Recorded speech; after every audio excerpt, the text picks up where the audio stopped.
The massive space station Concordia Prime floated in the void like a jewel made of crystal and metal. Its walls pulsed with strange energy, casting rainbow lights across the dark emptiness of space. Inside the great council chamber, Ambassador Park Min-ho felt the weight of 1,000 alien eyes upon him. The chamber was enormous, bigger than any stadium on Earth.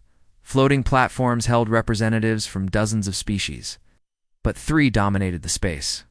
The Vorthok looked like walking diamonds, their bodies catching and reflecting light in brilliant patterns. Each one stood 12 feet tall, their crystalline faces impossible to read. The Zilani were different entirely, thousands of small creatures, moving as one mind, their collective consciousness speaking through a writhing mass of tentacles and eyes. And the ethereals were perhaps the strangest of all, beings of pure energy that shifted between different forms of light. Min-ho stood alone. On the central platform, his simple black uniform a stark contrast to the alien grandeur around him. Behind him, holographic displays showed images of human colonies, peaceful settlements on distant worlds, families building new lives among the stars. "The charges are clear," rumbled Elder Vorthok Prime, its voice like rocks grinding together. "Humanity has violated the sacred preservation zones. Your species expands without permission, colonizes without consent, and refuses to acknowledge the natural order that has governed this galaxy for millions of years." The accusations hit Min-ho like physical blows. Around the chamber, other alien species murmured their agreement. Some looked genuinely angry, others seemed afraid. A few appeared sad, as if they knew what was coming. "These zones you call sacred," Min-ho said, his voice carrying clearly through the chamber's acoustics. "They're empty worlds, dead rocks floating in space. We've harmed no one by settling there." Silence. The ethereal speaker's form blazed brighter, its energy crackling with fury. "You dare question the wisdom of races that ruled the galaxy before your son was born? Before your pathetic species crawled from the mud?" Min-ho felt his anger rising but forced himself to stay calm. "I question the wisdom of any system that denies freedom to thinking beings. These sacred zones, who made them sacred? You? When? What? And why weren't we told about them when we first joined the council?" A ripple of shock went through the chamber. No one had ever questioned the council's ancient laws so directly. Crystalline faces somehow managed to look scandalized. "The natural order must be maintained," hissed the Zilani collective, their 1,000 voices speaking as one. "Young species must learn their place. Humanity grows too fast, spreads too far. You are chaos bringers, destroyers of stability. We are explorers," Min-ho shot back. "We are builders. Every world we've settled has flourished. Every species we've met has been offered friendship and trade. What chaos have we brought? Your very existence is chaos." The ethereal speaker's form pulsed with rage. "You ask questions that should not be asked. You go places that should remain empty. You refuse to accept that some species are meant to rule while others are meant to follow." The truth was finally out. Min-ho felt a cold certainty settle in his chest. This had never been about sacred zones or preservation. This was about power, about keeping the young species under control. "And what about the Cathera?" Min-ho asked quietly. "The Nixari? The Void Dancers? Where are they now?" The silence that followed was deafening. Every alien in the chamber seemed to hold their breath. These were the species that had supposedly gone extinct over the past 1,000 years. Species that had asked too many questions, grown too fast, refused to stay in their assigned place. "They overreached," Elder Vorthok Prime said finally. "They paid the price for their arrogance. It killed them," Min-ho said, the words hanging in the air like a death sentence. "We maintained order," the ethereal speaker replied coldly, "as we will continue to do." The vote was called immediately. No discussion, no debate. One by one, the ancient species cast their votes.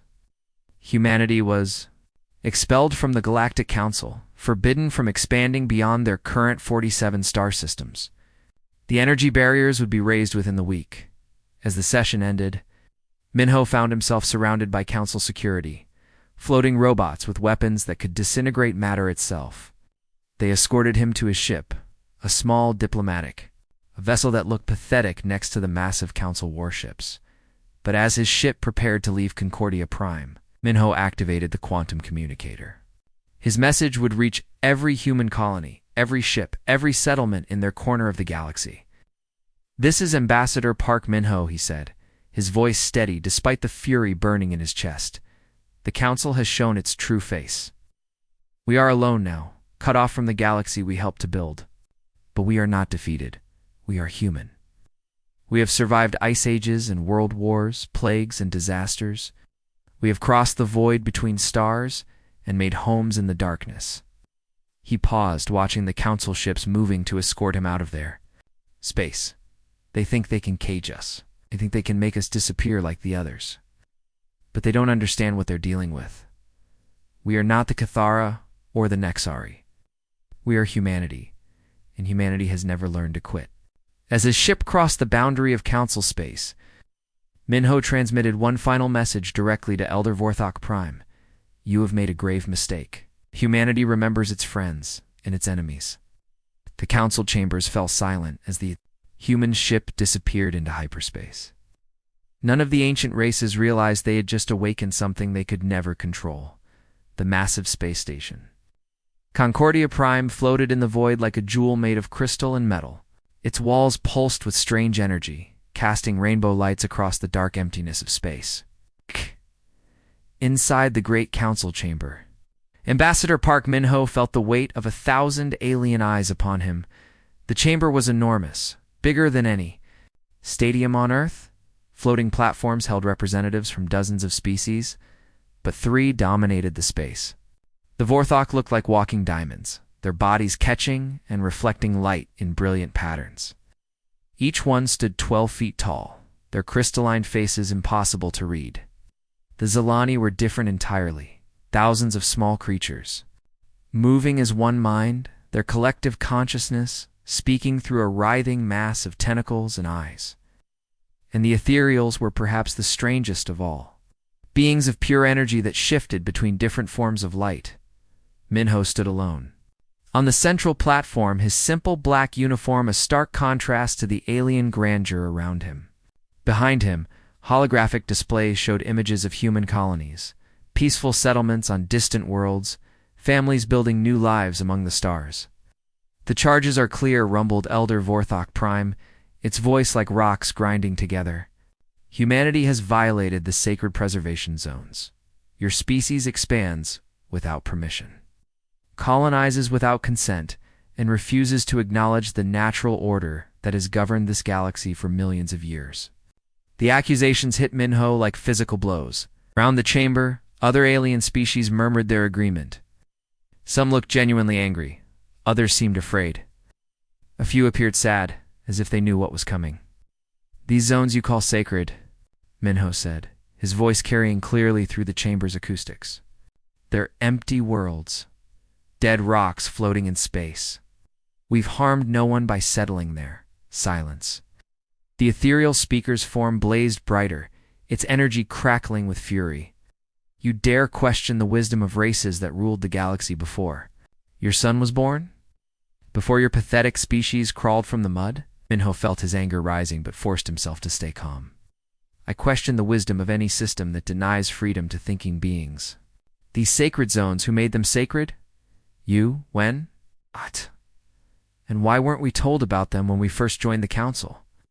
A ripple of shock went through the chamber. No one had ever questioned the Council's ancient laws so directly. Crystalline faces somehow managed to look scandalized.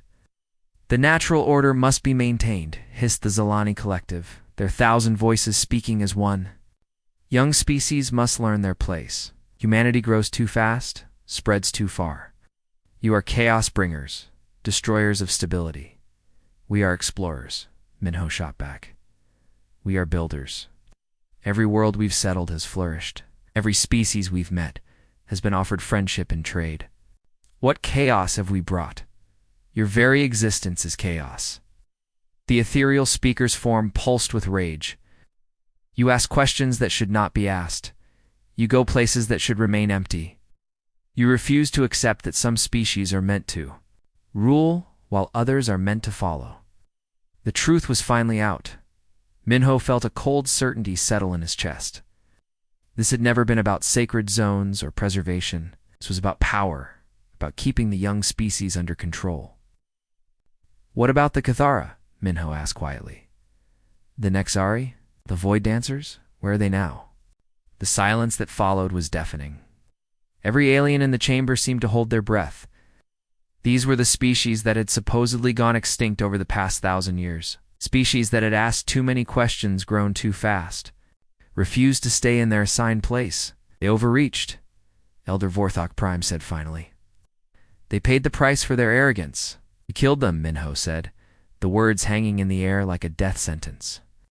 "We maintained order," the ethereal speaker replied coldly, "as we will continue to do." The vote was called immediately. No discussion, no debate. One by one, the ancient species cast their votes. Humanity was expelled from the Galactic Council, forbidden from expanding beyond their current 47 star systems. The energy barriers would be raised within the week as the session ended. Minho found himself surrounded by Council security, floating robots with weapons that could disintegrate matter itself. They escorted him to his ship, a small diplomatic vessel that looked pathetic next to the massive Council warships. But as his ship prepared to leave Concordia Prime, Minho activated the quantum communicator. His message would reach every human colony, every ship, every settlement in their corner of the galaxy. "This is Ambassador Park Minho," he said, his voice steady despite the fury burning in his chest. "The Council has shown its true face. We are alone now, cut off from the galaxy. We helped to build, but we are not defeated. We are human. We have survived ice ages and world wars, plagues and disasters. We have crossed the void between stars and made homes in the darkness." He paused, watching the Council ships moving to escort him out of there. "Space? They think they can cage us. They think they can make us disappear like the others. They don't understand what they're dealing with. We are not the Cathara or the Nexari. We are humanity, and humanity has never learned to quit." As his ship crossed the boundary of Council space, Minho transmitted one final message directly to Elder Vorthok Prime. "You have made a grave mistake. Humanity remembers its friends and its enemies." The Council chambers fell silent as the human ship disappeared into hyperspace. None of the ancient races realized they had just awakened something they could never control. The barrier appeared overnight like a wall of shimmering lightning that stretched across the entire edge of human space. From her observation deck aboard New Sol Station, Dr. Kim Gi-won watched the energy field pulse and crackle, cutting humanity off from the rest of the galaxy. The barrier was beautiful and terrifying at the same time, streams of blue and purple, energy that danced like aurora in the void. 6 months had passed since Ambassador Park Min-ho's expulsion from the Council. 6 months of humanity preparing for the worst. But even their darkest predictions hadn't prepared them for this. "Dr. Kim, we're getting reports from the outer colonies," Captain Lee Doyen said as his hologram flickered to life in her laboratory. His face was grim, dark circles under his eyes from too many sleepless nights. "The barrier isn't just blocking our ships. It's interfering with everything. Power grids, communication arrays, even life support systems." Ji-won's fingers danced. Across her console, pulling up data from across human space, colony after colony showed the same pattern.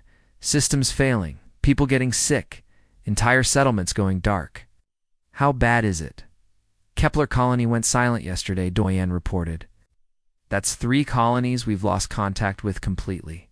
The barrier seems to be getting stronger, pushing deeper into our territory." The laboratory around them was a maze of alien artifacts and human technology. Ji-won had been studying xenobiology for 15 years, ever since humanity first made contact with the Council races. Now all that knowledge felt useless against the slow death creeping through their space. "It's not just cutting us off," she whispered, her face pale as she studied the energy readings. "The barrier is actively draining our power sources. Look at these patterns." She projected a holographic display showing the energy flows around the barrier. Instead of simply blocking passage, the ethereal technology was feeding on human power systems like a parasite. "They're not just isolating us," Giwan continued, her voice growing stronger with certainty. They're slowly choking us to death. This is exactly what they did to the other species. Admiral Yoon Hajin materialized beside them, his weathered face, showing every one of his 60 years. He'd fought in the border wars, commanded fleets against space pirates, and negotiated peace with hostile alien species. But this was different. This was slow extinction. How long do we have? He asked quietly. Guan's calculations were brutal in their simplicity. At this rate, it's maybe 2 years before our outer colonies fail completely. The inner systems might last another year after that. But Admiral.ehe. She paused, pulling up another display. I've been digging through the archived council records we still have access to. The 17 species they claimed went extinct.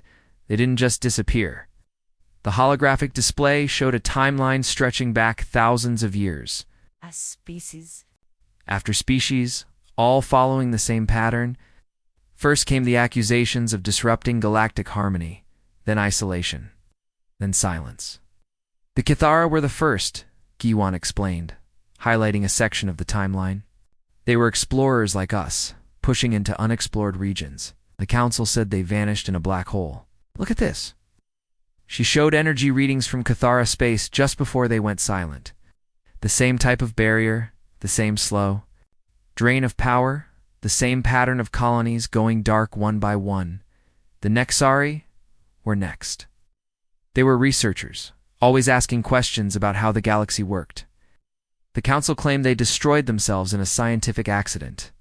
But here's their energy signature before they disappeared. Another identical pattern, then another and another. 17 species, Admiral Yoon said grimly. All eliminated the same way. Not just eliminated, Jiwan corrected. Erased. The council didn't just kill them, they wiped out every trace they ever existed. Their planets, their technology, their history, gone. Captain Lee studied the data with growing horror, and we're next. But Jiwan had been working on something else.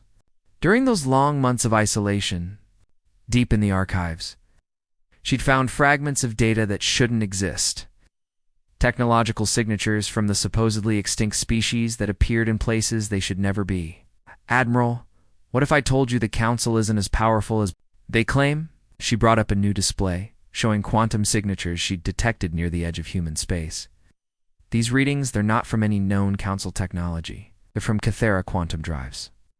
But the Kithara have been extinct for 3,000 years. The room fell silent, except for the hum of the station's systems. Outside, the barrier continued its deadly dance, slowly tightening around human space like a noose. There's more, Giwan continued, her excitement growing. I've detected Nexari biosignatures in the outer rim. Void dancer energy patterns near the galactic core. These species didn't go extinct, they went into hiding. Admiral Yoon leaned forward, his eyes sharp with interest. You're saying they survived? I'm saying they found a way to escape. And if they did, maybe we can too. Pulled up one final display, a map of human space with dozens of anomalous readings highlighted across it. These signatures have been appearing more frequently since the barrier went up. It's like our isolation is drawing them out of hiding. Captain Lee shook his head in amazement. If this is true, if even one of these species survived, we're not alone, Jiwan finished. And maybe, just maybe, we can fight back. The barrier pulsed brighter outside, as if sensing their defiance. But for the first time in months, the humans aboard New Sol Station felt something other than despair. They felt hope, deep beneath the surface of Mars. In a research facility that officially didn't exist, Dr. Shin Tae-young stared at equations. That would have been impossible just a year ago. The barrier surrounding human space had forced them to think beyond everything they thought they knew about physics. The council uses quantum entanglement for instant communication. He muttered to himself, his fingers flying across holographic displays. But what if we don't need particles at all?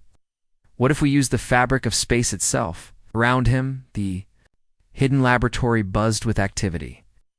Dozens of scientists worked frantically, knowing that every day brought humanity closer to extinction. The energy barrier was slowly draining their colonies, but it had also given them something unexpected. Desperation breeds innovation. Dr. Shin called his assistant Lee Haiyu, her voice excited. The test worked. We just sent a message to Titan Base without using any quantum particles. The signal went through the barrier like it wasn't even there. Taeyang's breakthrough was elegant in its simplicity. Instead of sending particles through space, his system created tiny ripples in space-time itself. The barrier could block matter and energy, but it couldn't stop space from vibrating 3 levels down. Engineer Park Soo-yang was working on an even more impossible project. Her laboratory looked like something from a nightmare, walls covered with what appeared to be living metal that pulsed and shifted like a breathing creature. The nanobots are learning, she explained to her team, watching as microscopic machines devoured a broken computer and began rebuilding it into something entirely new. They don't just repair damage, they improve on the original design. Every time they rebuild something, it comes back stronger. She activated a holographic display showing the nanobots in action. They moved like a silver liquid flowing over damaged ship hulls and equipment. But these weren't ordinary repair bots. They were incorporating technologies that shouldn't exist. Materials from the extinct species that Dr. Kim Gi-won had been studying. The question is, Soo-yang said quietly, where are they getting these blueprints? It's like they're accessing some kind of galactic database we've never seen before. The answer came from an unexpected source. Commander Nam Wuzhen was leading a deep space reconnaissance mission near the edge of human space when his sensors picked up something impossible.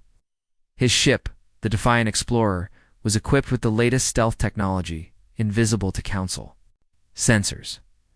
Control, this is Wuzhen, he reported, his voice tight with confusion. I'm seeing something that shouldn't be here. There's a ship floating in empty space, but it's not showing up on any of our sensors. The object was massive, easily the size of a Council battleship, but its design was unlike anything in their databases. The hull seemed to shift and flow like liquid metal, and strange symbols pulsed along its surface with their own inner light. It's definitely not Council technology, Wuzhen continued, as his boarding team prepared to investigate. The materials don't match anything we've ever seen.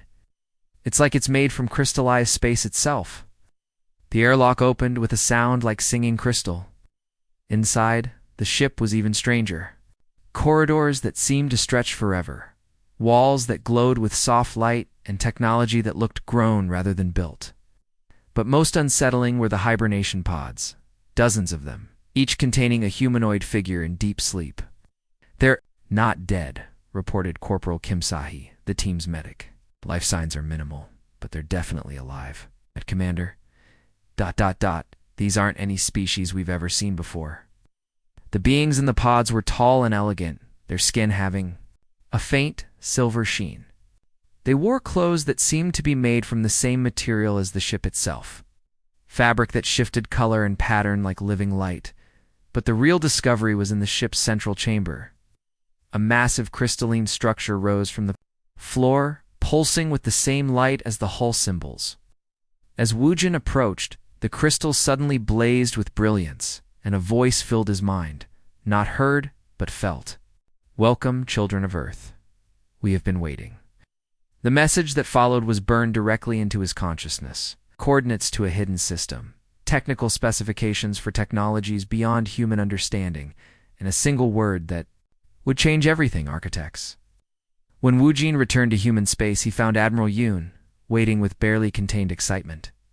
The quantum communicator breakthrough had allowed real-time coordination across all human territories for the first time since the barrier went up. The Council thinks they've caged us, Admiral Yoon said to the assembled fleet commanders via hologram. They're about to learn that humanity doesn't stay caged. The secret shipyards had been working for months, combining human ingenuity with the mysterious technologies found in the derelict ship. The results were ships that seemed to defy reality itself.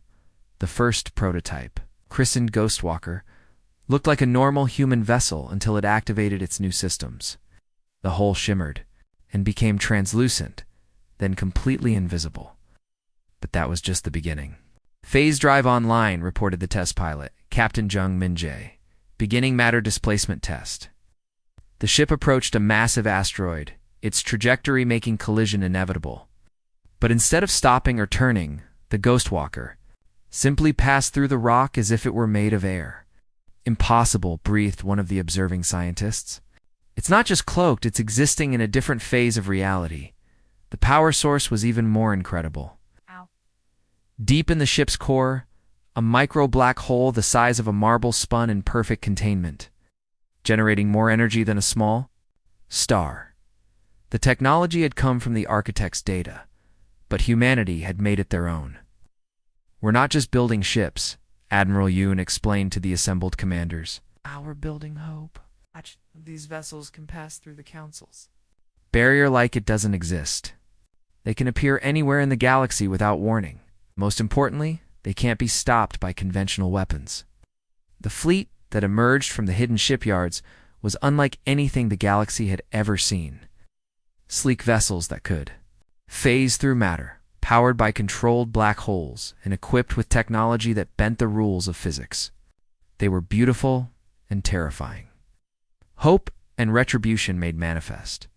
As the first Ghost Fleet prepared to leave human space, Admiral Yoon sent a message to every human colony, every ship, every settlement. The Council wanted to make us disappear. Instead, they've made us into something they never expected. We are no longer just human. We are something new, something they can't control.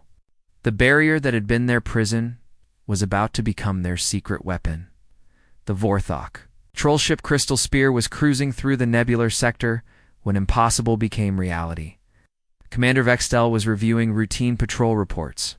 When his sensors screamed warnings that made no sense, Contact bearing 0 Mark 7 reported his tactical officer, crystal formations on his head flashing in confusion.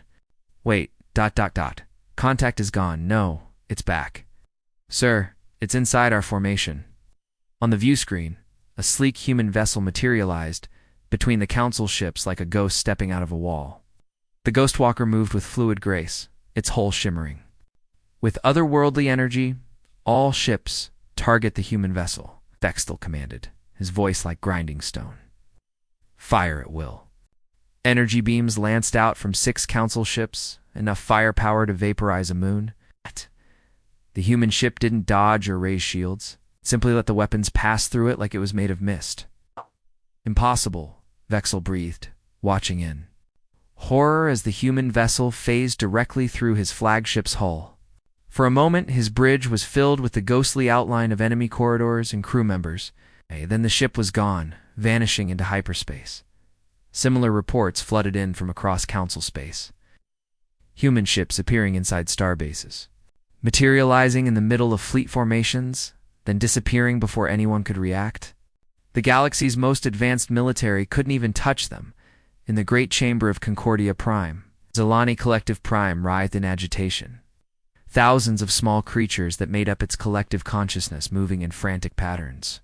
They're appearing everywhere, inside our barriers, beyond our sensors. How are they doing this? Elder Vorthok Prime's crystalline form pulsed with angry light.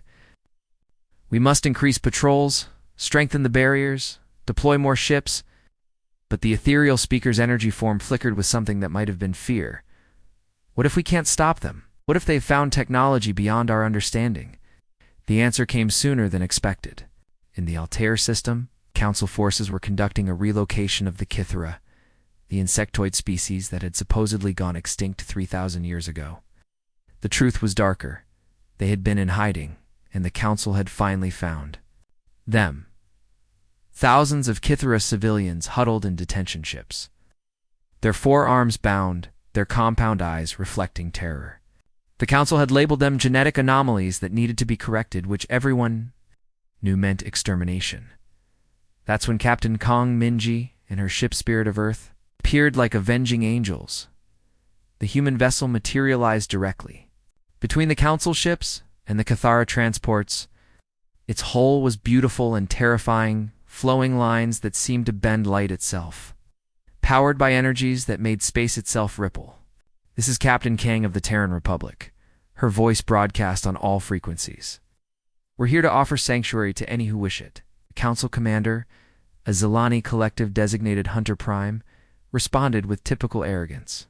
Human vessel, you are violating Council space. Withdraw immediately or face destruction.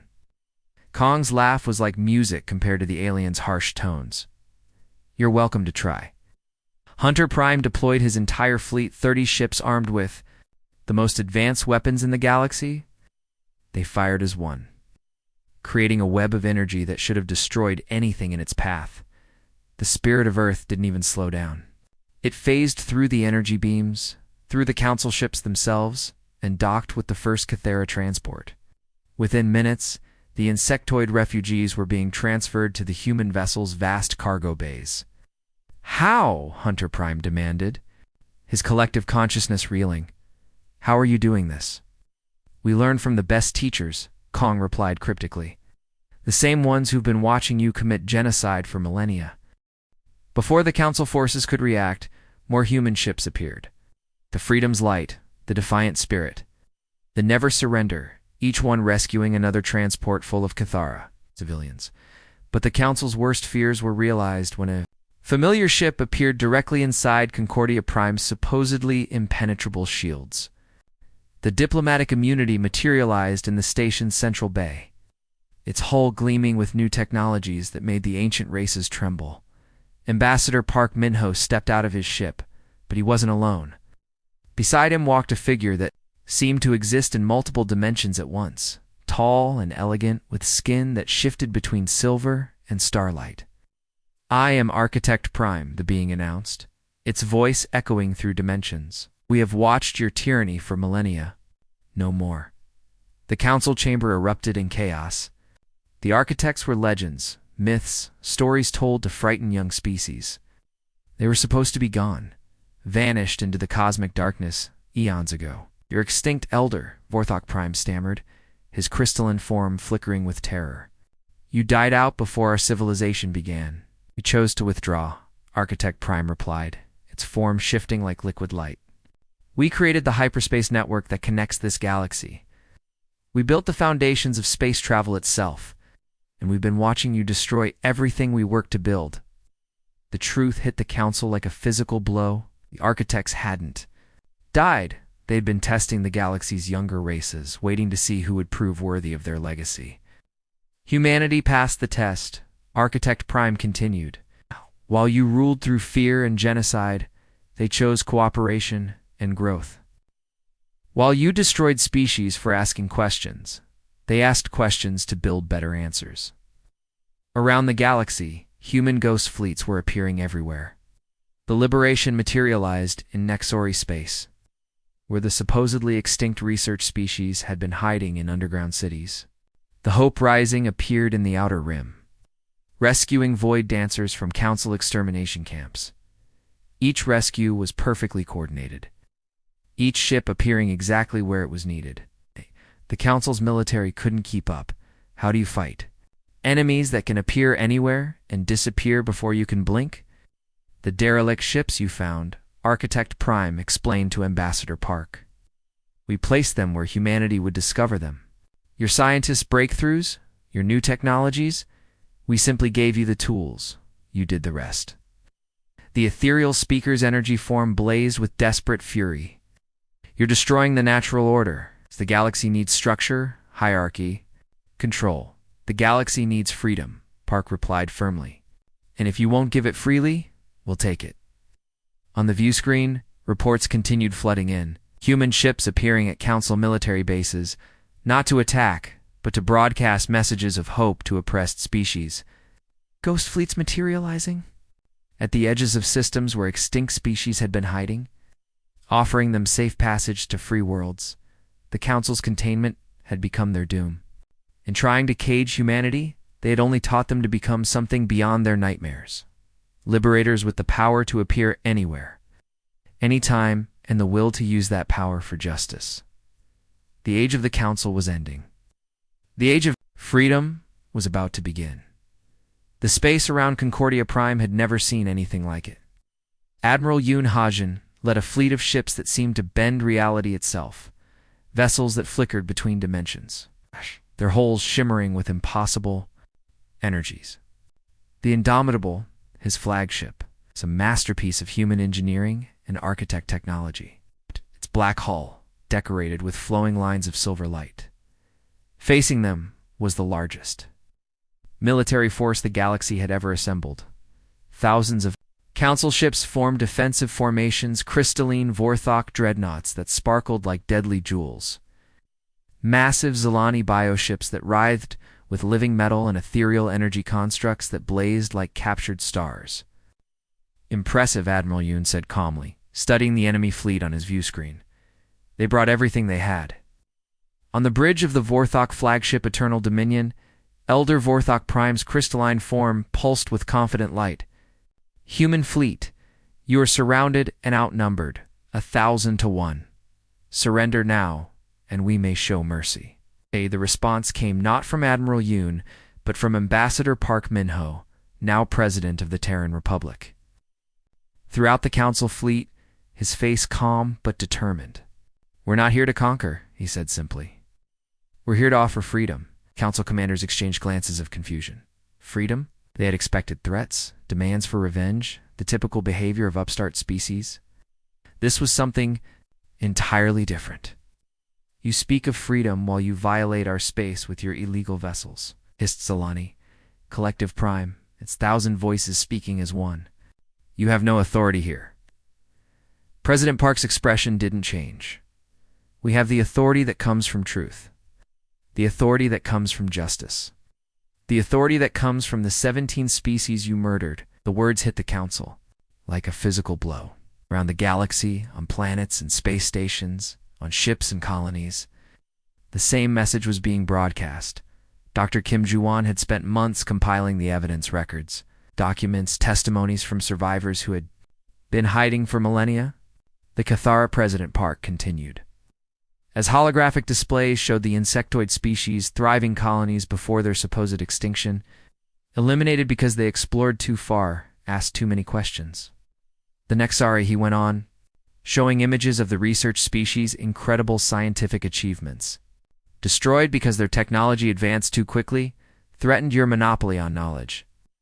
One by one, he named them all. 17 species, each with their own culture, their own dreams, their own right to exist. All eliminated by the Council's systematic genocide. Lies, Elder Vorthok Prime's voice cracked like breaking crystal. These species overreached. They brought destruction upon themselves. Did they? President Park asked quietly. Or did they simply refuse to bow to your tyranny? The evidence was overwhelming. Secret Council records, communication logs, even video footage of the extermination. The galaxy watched in horror as the truth was finally revealed. The Council hadn't been maintaining order. They had been committing genocide. You have 10 minutes to surrender. Ethereal Prime blazed with fury. Then we will demonstrate why the ancient races rule this galaxy. President Park's smile was sad but determined. We already tried surrender. You expelled us from the Council and tried to slowly kill us. We tried cooperation. You built barriers to cage us. We tried reason. You responded with genocide. Now we offer you one last chance. Stand down and help us build something better.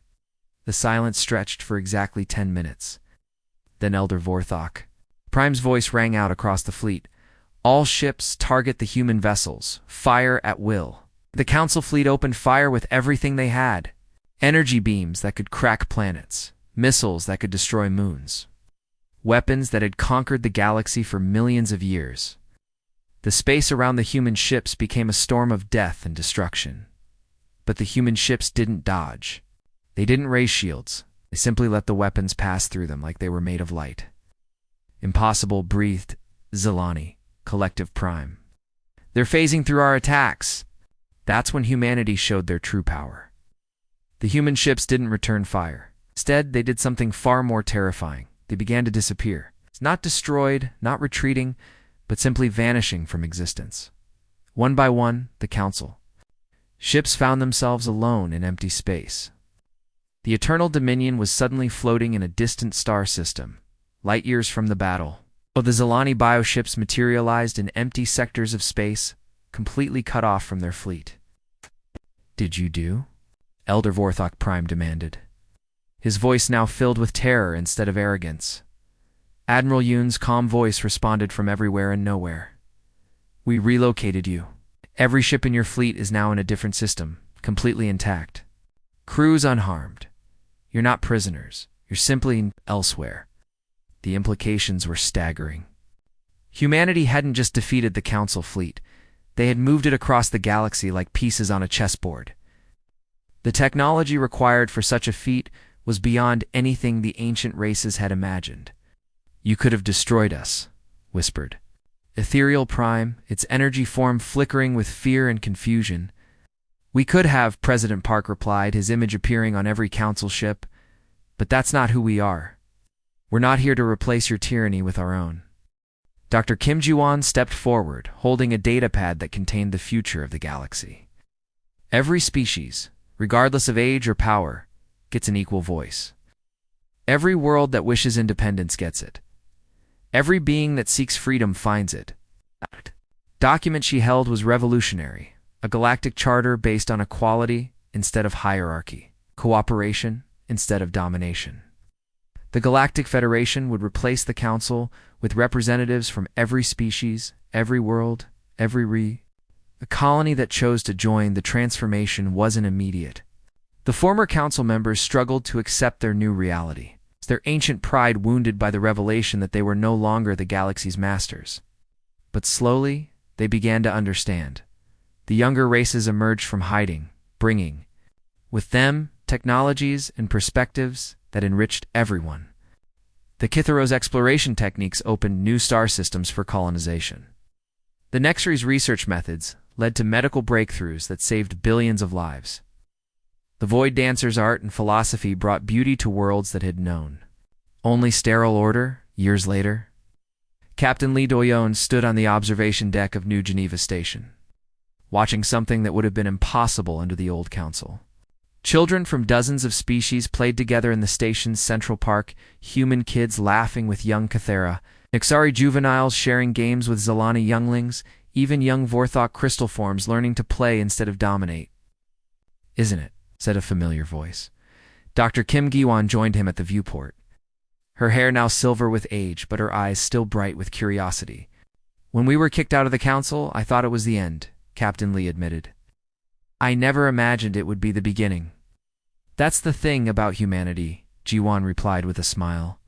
"We don't know how to give up," the council expected us to fade away quietly like all the others. Instead, we came back stronger. On the view screen, the galaxy's new symbol rotated slowly, not the dominating crystal of the old council, but a circle of stars representing every species that had chosen freedom over fear. The Federation fleet patrolled the trade routes, protecting the weak instead of oppressing them. Former council worlds sent representatives to the democratic assemblies, their voices equal to the youngest civilizations. The galaxy had expected humanity to seek revenge. Instead, they had offered redemption. The council had tried to cage humanity's spirit, but it only succeeded in teaching them to soar higher than ever before. In the end, humanity's greatest victory wasn't their technology or their military might. It was their refusal to abandon their principles, even when it would have been easier to become the very monsters they had fought against. The galaxy was free, and it would stay that way. The end.